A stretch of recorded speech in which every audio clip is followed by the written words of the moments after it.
kementerian dan lembaga, yaitu 449,6 triliun atau 43,6% dari total belanja kementerian lembaga.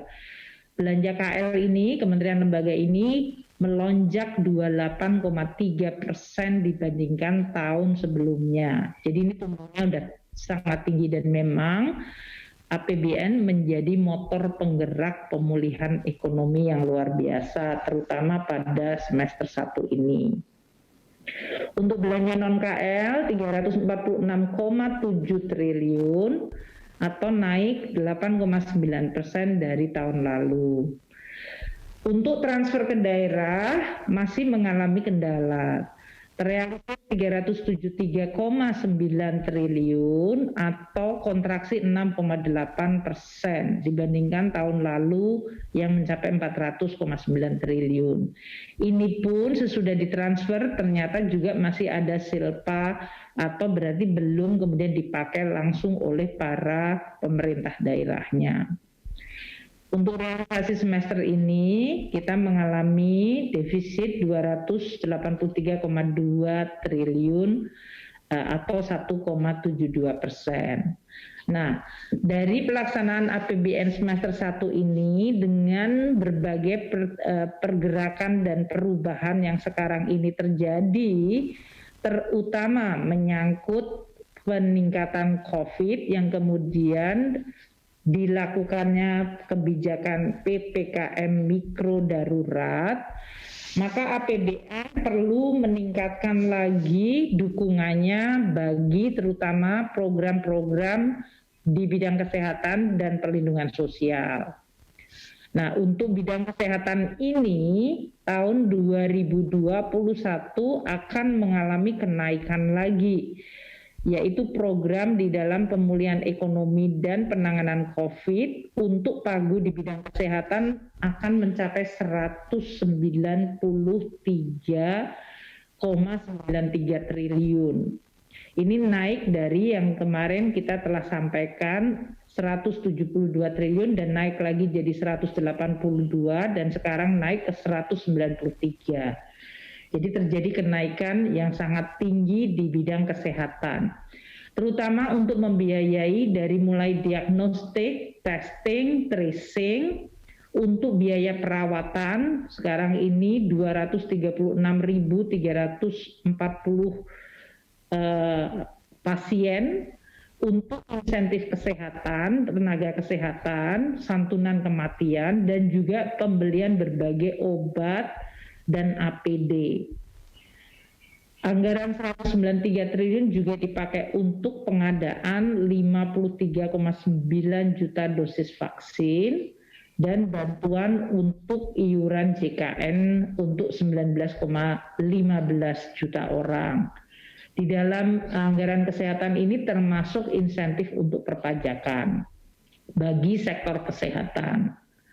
Kemudian perlindungan sosial ini tadi instruksi Bapak Presiden agar untuk dilakukan akselerasi pembayarannya minggu ini, terutama untuk tadi PKH untuk dimajukan triwulan ketiga ini bisa dibayarkan di bulan Juli sehingga bisa membantu masyarakat. Kartu sembako yang sekarang ini jumlah targetnya 15,93 juta bisa dinaikkan lagi targetnya ke 18,8 juta.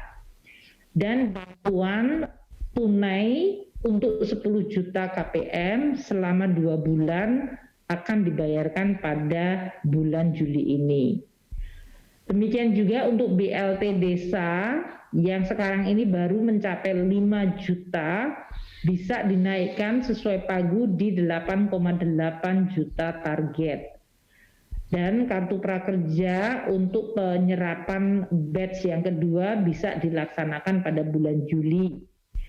Untuk bansos ini, bantuan untuk kuota internet para siswa dan mahasiswa serta tenaga pendidik sebanyak 27,67 juta untuk siswa, mahasiswa, tenaga pendidik, guru, dosen akan tetap diberikan.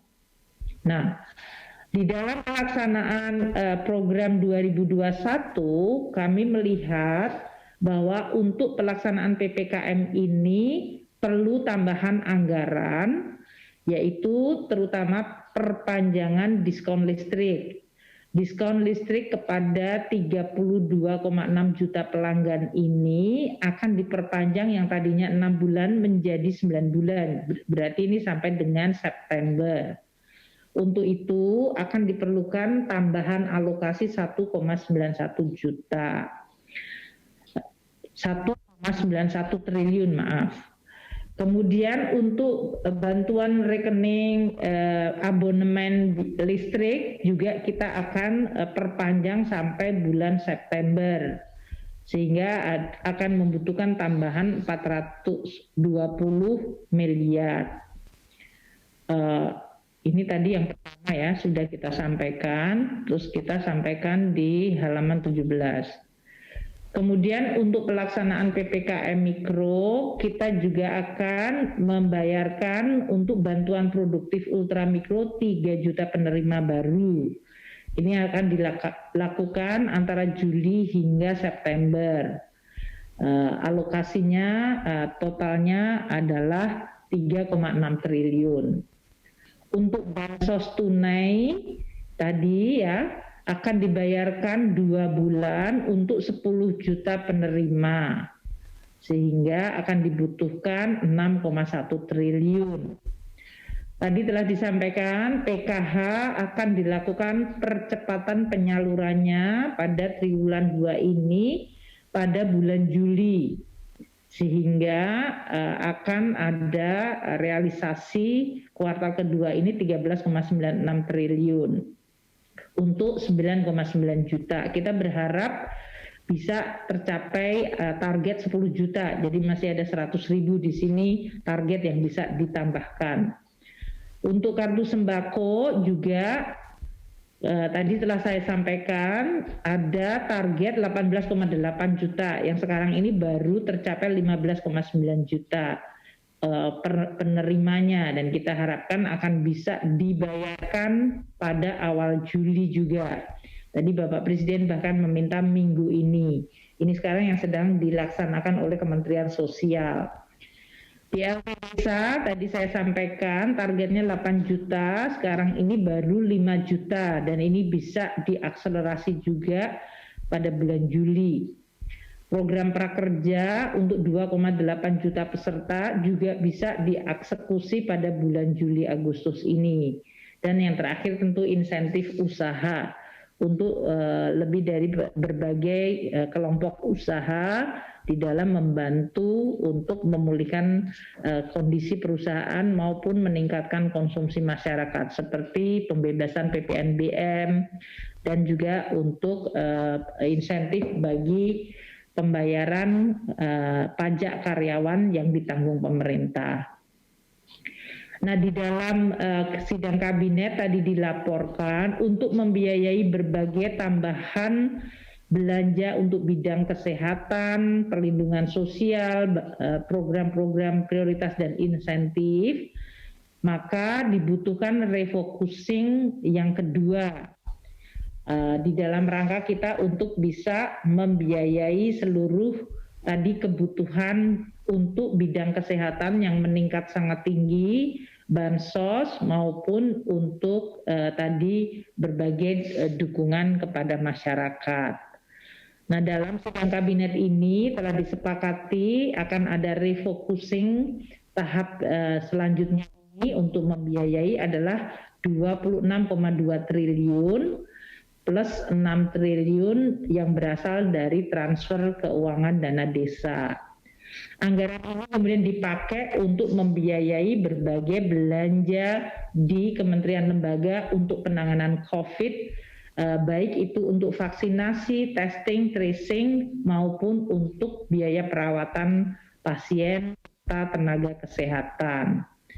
Nah, kami akan melakukan penyisiran kembali, saat ini sudah teridentifikasi 26,2 triliun. Refocusing ini tidak seharusnya mengganggu belanja KL, karena belanja kementerian lembaga sudah diamankan. Apakah itu belanja yang merupakan belanja untuk operasionalnya, belanja pegawai, belanja operasional, belanja multi-years kontrak, belanja untuk pemulihan ekonomi dan penanganan COVID, dan belanja penanganan bencana, itu semuanya tidak akan terkena refocusing. Yang terkena refocusing adalah belanja-belanja seperti belanja honorarium, perjalanan dinas, paket meeting, belanja jasa, bantuan pembangunan gedung, pengadaan kendaraan, kemudian anggaran dari kegiatan yang belum dikontrakkan yang tidak mungkin akan selesai pada tahun ini. Ini yang tadi agar dilakukan prioritas kembali dan akan disalurkan untuk belanja penanganan COVID dan pemulihan ekonomi. Bapak Presiden dan Wapres menginstruksikan agar prioritas ini dipertajam sehingga kita tetap bisa membantu seluruh masyarakat dan terutama sektor kesehatan dan masyarakat dalam menghadapi COVID yang sedang melonjak dan sehingga diperlukan PPKM darurat. Nah, untuk tahun 2022 nanti kita akan sampaikan di dalam nota keuangan. Jadi untuk saat ini kami tidak akan menyampaikan di dalam keterangan pers ini. Tapi poinnya adalah bahwa kita sedang menyusun RAPBN 2022. Presiden tadi menginstruksikan harus tetap fokus dan beberapa untuk kegiatan yang tidak prioritas agar ditunda atau dikendalikan atau bahkan dibatalkan.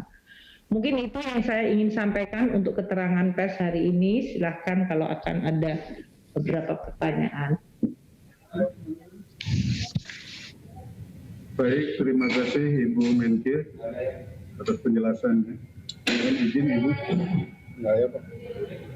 Bentar Ibu, ini ada teman-teman media. Sudah terjawab. Baik Ibu, ternyata sudah terjawab katanya. Sudah.